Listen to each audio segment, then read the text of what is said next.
Friends, आज ये काऊ का मिल्क है। इस मिल्क में ये हम देखते हैं कि काऊ के मिल्क को सुनने में आता है कि काऊ का मिल्क बहुत पतला होता है, तो इसमें मलाई कम बनती है। तो मैं आज आप लोग को इस वीडियो में ये बताना चाह रहा हूँ कि काऊ के मिल्क से कैसी मोटी जो है मोटी परत की मलाई पड़ती है। तो ये देखिए, मैंने ये काऊ का मिल्क था और इसको मैंने गरम किया और ये देखिए इसमें इतनी मोटी ये मलाई जो है पड़ी हुई है। गरम करने के बाद मैंने इसको ठंडा कर दिया था। ठंडा करने के बाद मैंने इसको फ्रिज में रख दिया और ये लगभग 5 घंटे तक ये मेरा दूध, ये लगभग 2 केजी दूध है और ये 2 केजी दूध लगभग 5 घंटे तक फ्रिज में रखा रहा। और ये देखिए आपके सामने ये काऊ के मिल्क की इतनी मोटी जो है ये मलाई पड़ी हुई है। तो इस मलाई को हम इसको आसानी से ऐसे निकाल लेते हैं और देखते हैं कि ये सारा दूध से इस तरह से देखिए इतनी मोटी मलाई है ये। और इसको कैसे अच्छे से इसको स्पून की सहायता से इसको अच्छे से निकाल लेते हैं। इस तरह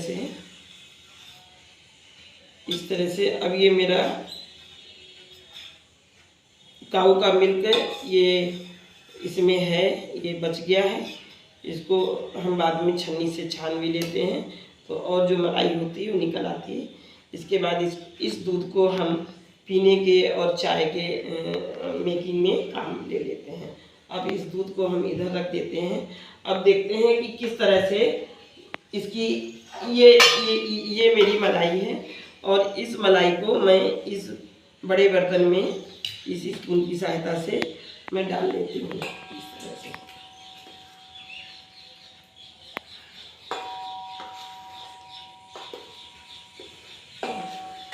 इस तरह से मैंने इसको इसमें डाल दिया है। अब ये जाड़े का मौसम है तो इसमें क्या होता है कि मलाई थोड़ा देर से निकलती है, उतने अच्छे से नहीं निकलती है। तो मैं आपको यही बताना चाह रही हूँ कि ये देखिए कितने आसान तरीके से अब मैंने इसमें जो है मलाई लग गई है, चिपक गई है। अब गर्म पानी हल्का सा पास में रख लिया है। अब इसको गर्म पानी इसमें डालते हैं और ये बर्तन से गर्म पानी से बिल्कुल आसानी से ये बर्तन भी छूट जाता है, पूरा ये छूट रहा है। अब मेन हमारे पास तरीका ये है कि हम कैसे इस मलाई से कैसे मक्खन निकालते हैं। तो हम क्या करते हैं कि हमने ये देखिए एक जो है कटोरी ले ली है। इस कटोरी से मैं इसको धीरे धीरे से ऐसे रब कर देती हूँ। ऐसे मैं इसको ऐसे रब करती हूँ तो इसका एक एक रेशा बिना मेहनत किए हुए इसका एक एक रेशा ऐसे अलग अलग हो जाता है। अब इसको लगभग 2-3 मिनट तक मैं ऐसे इसको रब करती हूँ तो आसानी से ये मिक्स हो जाता है मलाई ऐसे।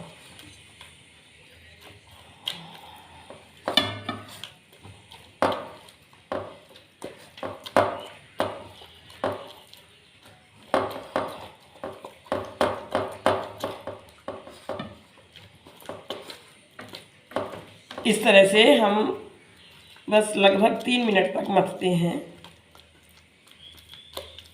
हमें अपना हाथ भी नहीं गंदा करना पड़ता है और ये जो फ्रिज में रखने से जो ठंडी होती है तो वो ठंडक भी मेरे पास नहीं पहुंच पाती है और हम इसको बहुत आसानी से ऐसे इसको मथ लेते हैं। तो देखिए फ्रेंड्स, ये हम क्या करते हैं कि ये जो है हमने लगभग 3 मिनट तक ये मेरी बाउल है, इसकी सहायता से मैंने इसको रब किया है और अब ये हुआ है कि ये जो मेरी मलाई थी उसने जो है ये मट्ठा ये अलग, ये जो पतला सा है ये मट्ठा अलग हो गया है और ये इसका जो मक्खन है, बटर है, ये अलग हो चुका है। तो अब हम क्या करते हैं कि इसी की सहायता से ऐसे से थोड़ा सा कर लेते हैं। इसमें थोड़ा पानी और मिला लेते हैं जिससे कि थोड़ा ये साफ़ हो जाएगा हमारा जो ये बटर है। तो इसका जो ये दूध लगा हुआ है इसमें ये थोड़ा साफ हो जाएगा तो ये मेरा छाछ बन गया है, अच्छा सा छाछ बन गया है। ये देखिए ये, और ये इसका बटर अलग हो रहा है। तो इस तरह से अब हम क्या करते हैं कि इस बटर को ऐसे अलग करते हैं, बड़े आसानी से इसको अलग कर लेते हैं। इस तरह से हम इसके जो ये मेरा बटर है, इसको हम ऐसे आसानी से अलग करते हैं। देखिए ये जो इसका छाछ निकल रहा है, ये भी बहुत पौष्टिक और बहुत अच्छा है। इसको हम थोड़ा सा छाछ जो है बाजरे की रोटी बना जब करते हैं तो उसमें भी थोड़ा सा उसे मिला लेते हैं। ये देखिए हमारी जो है ये मक्खन की टिक्की जो है बन करके तैयार हो गई है। तो इस तरह से मक्खन की टिक्की हम अपने काऊ के मिल्क की जो थी मलाई उससे ये कर रहे हैं। अब आप लोगों को मैं ये भी बताना चाह रही हूँ कि जैसे कि काऊ का मिल्क बहुत पतला होता है, तो जब मैं काऊ मार्केट से लाई थी तो इसका भी मिल्क बहुत कम था और मतलब उसमें मलाई नहीं पड़ती थी, बिल्कुल भी मलाई नहीं पड़ती थी। तो मैंने काऊ को जो है कुछ चीज़ें ऐसी देना शुरू किया अपने अनुभव के तरीके से। तो उसको मैंने मक्का, जौ, बाजरा और गेहूं का जो दर्रा मोटा पिसा देते हैं, मोटा आटा, और उसी में मैंने लगभग ½ kg, क्योंकि वो अच्छे से खाने लगे तो वो उसको मैंने पिसवा करके मोटा मोटा पिसा करके मक्का, बाजरा, जौ और उसी में हल्दी मिला देते थे और उसी में सेंधा नमक मिला देते थे और उसको जो है कढ़ाई पर रख के चूल्हे में रख के पका देते थे। तो ये सब खिलाने से, थोड़ा अच्छा चारा खिलाने से इसका जो है इसका दूध भी काफ़ी बढ़ गया था।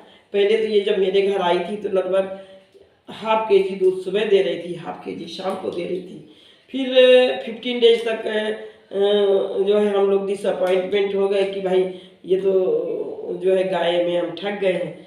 लेकिन फिर भी मैंने हिम्मत नहीं हारी, मैंने कहा नहीं, गाय की पूजा करते हैं तो ठीक है, हम ऐसे ही खिलाएंगे गाय को।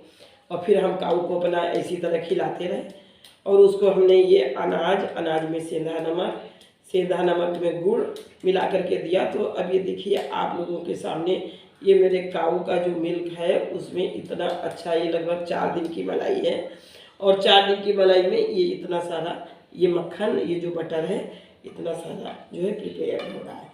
तो ये इस तरह से मैंने किसी से नहीं सीखा, ना कोई यूट्यूब वीडियो देखा था, मैं अपने अनुभव के तरीके से जब मेरा चाइल्डहुड था तो जो मैं अपने माँ से देखती थी कि वो कैसे जो है मक्खन निकालती हैं, वही थोड़ी मेमोरी मेरे पास थी।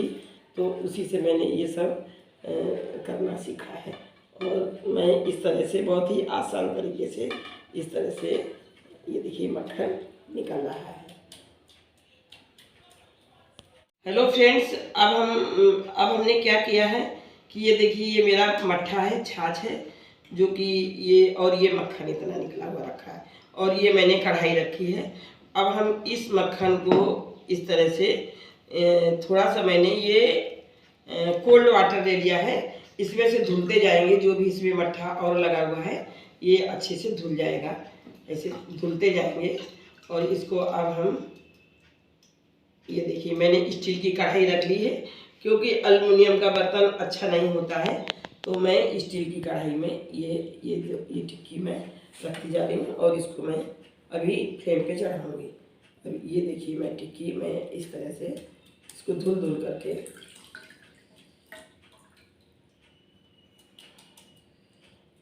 ये जो है बटर निकालने का और बटर शुद्ध बटर करने का, जैसे कि इसको हम अब ठंडे पानी से धुल लेते हैं तो और अच्छा ये इसमें और प्योरिटी आ रही है। और इसके बाद ये पूरा इस तरह से कर लेते हैं 1 बाय 1।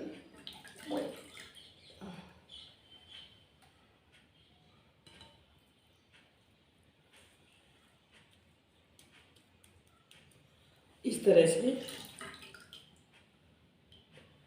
तरह से फ्रेंड्स देखिए मैं बहुत आराम से इस बटर को मैंने शुद्ध कर लिया है। ये और अच्छे पानी से साफ हो रहा है। इसका ये छाछ जो इसमें लगा हुआ है वो और धुल जा रहा है।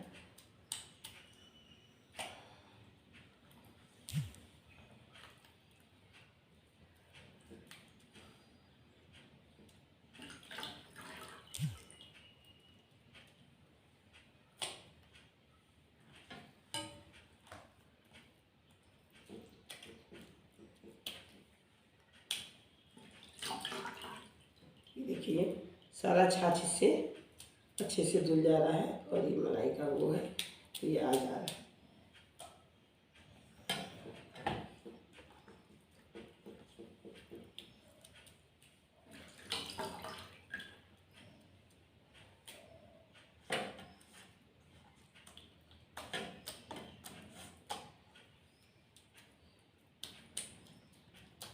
तो हेलो फ्रेंड्स, अभी मेरा पूरा जो मक्खन है, बटर है, ये पूरा मैंने इसको ठंडे पानी से इस तरह से धुल लिया है। तो आज मैंने आप लोगों को ये बताया है कि देखिए ये मेरा दूध था, इससे मैंने कैसे इसको ठंडा करके और मैंने इससे मोटी मलाई निकाली और फिर उस मोटी मलाई से मैंने कैसे इससे मक्खन निकाला और मैंने कैसे मक्खन को धुल करके मैंने अब इसको एक पहले कढ़ाई में, स्टील की कढ़ाई में इसलिए रखा है क्योंकि स्टील का बर्तन इसके लिए बहुत उपयोगी होता है। हमारा बटर था, ये जो मेरा बटर था, अब इस बटर को मैंने फ्लेम पे चढ़ा दिया है और अब ये देखो ये बटर जो है धीरे धीरे मेल्ट होने लगा है। जैसे ही इसको फ्लेम लग रही है, आंच लग रही है, अब ये मेल्ट होना शुरू कर दिया है।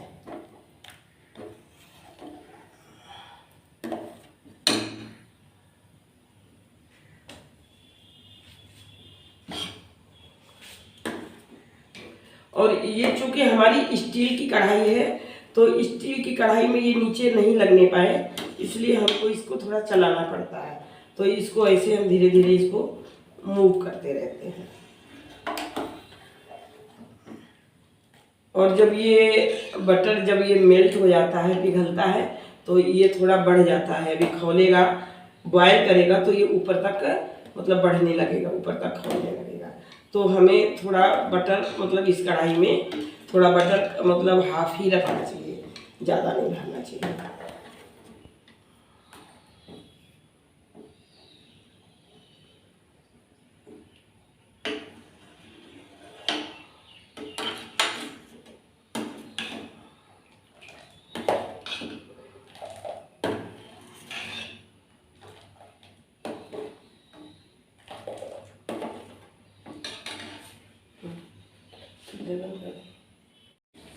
हेलो फ्रेंड्स, अब ये जो मैंने बटर ये फ्लेम पे चढ़ाया था तो लगभग ये 5 या 7 मिनट में हमारा जो है ये बटर मेल्ट हो करके और लगभग ये पकते पकते अब ये इस लेवल पे पहुंच गया है कि ये जो बटर और बटर का जो ये इसमें जो छाछ है उसका जो उसके जो आर्टिकल्स हैं, अब ये देखिए इसमें घी अलग होने लगा है और इसका जो इसको बोलते हैं इसका मतलब मटेरियल बचा हुआ वो देखिए अलग हो रहा है धीरे धीरे। ये इस तरह से ये इसने अपना पीलापन ये देखिए अलग अलग हो रहा है इस तरह से।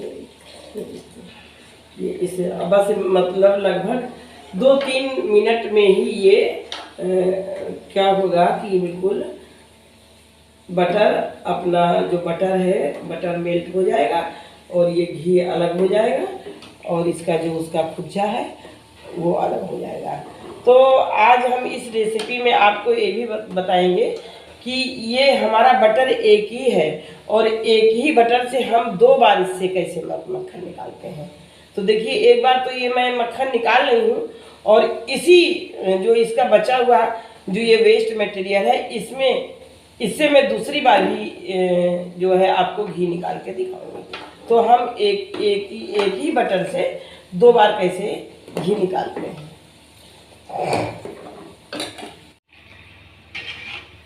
अब ये हमारा घी ये देखिए बिल्कुल अलग हो चुका है। अभी बिल्कुल रेडिश है और रेडिश हो गया है। और हमने ये बाद के समय में लगभग 3-4 मिनट फ्लेम को बहुत धीमी फ्लेम कर दी थी और तब मैंने इसको बनाया, वरना ये जल जाता। अगर तेज फ्लेम रहती तो ये जल जाता। मैंने फ्लेम को धीमा किया था। और जब ये हम कैसे जानेंगे कि ये घी मेरा प्योर, ये घी मतलब पक गया है, तो ये जो इसका खुज्जा है ये थोड़ा रेडिश जब हो जाता है, देखिए अब ये रेड रूप लेने लगा है, घी भी अपना रेड रूप लेने लगा है। और इसका जो ये इसका वेस्ट मटेरियल जो छाछ था इसके साथ में लगा हुआ, जो इसका वेस्ट आ रहा है ये अपना जो रूप ले रहा है। तो अब ये मेरा घी लगभग पक करके तैयार हो गया है। अब हम क्या करते हैं कि इस तरह से 1 मिनट लगभग और इसी तरह से फ्लेम पे चलाते रहेंगे, थोड़ा सा अच्छा पक जाता है इससे।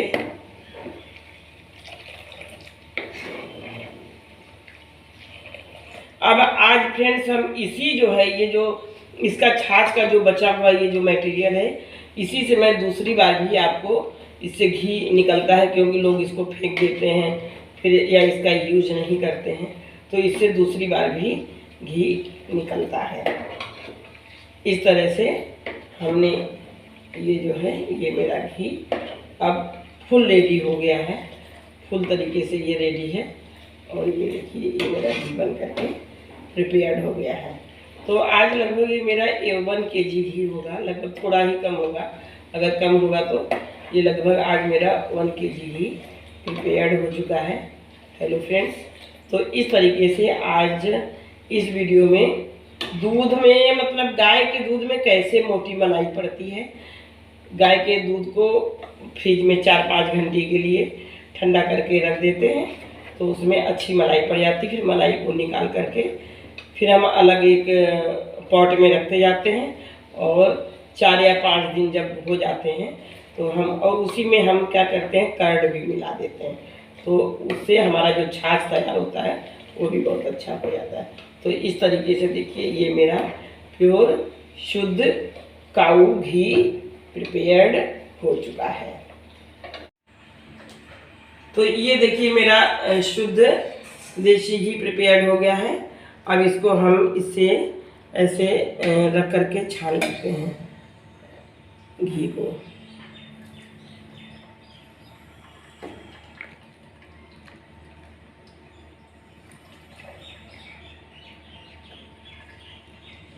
इस तरह से छन्नी से,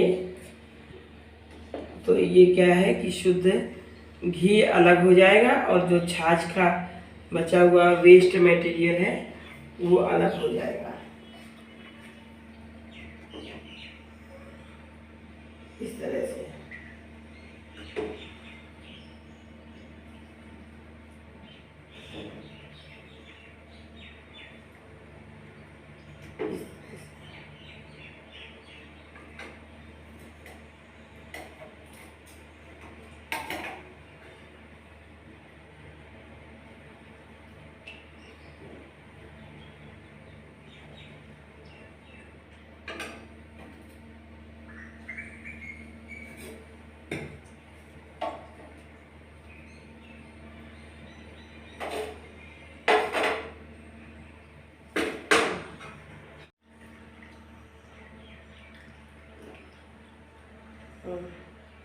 ये हम दूसरे बर्तन में निकालते हैं। तो आज ये जो है जो ये मेरे बटर था और जो मैंने आज बताया था, तो उसमें आज ये मेरा ये कंटेनर और ये लगभग 1/4 कंटेनर इतना आज ये मेरा घी प्रिपेयर हुआ है। तो इस तरह से फ्रेंड्स हम लोगों को चाहिए कि गाय के दूध में बहुत ही पोषक तत्व होते हैं, उससे हम दूध भी निकालते हैं। दूध, बटर, घी, छाछ, दही इत्यादि चीज़ों का उपयोग करते हैं और ये हमारी बहुत सी बीमारियों में सहायता करता है। और हमारे ऐसे जो है स्वस्थ जो है बॉडी के लिए, स्वस्थ शरीर के लिए भी हमें जो है इसका घी, दूध, दही बहुत आवश्यक है।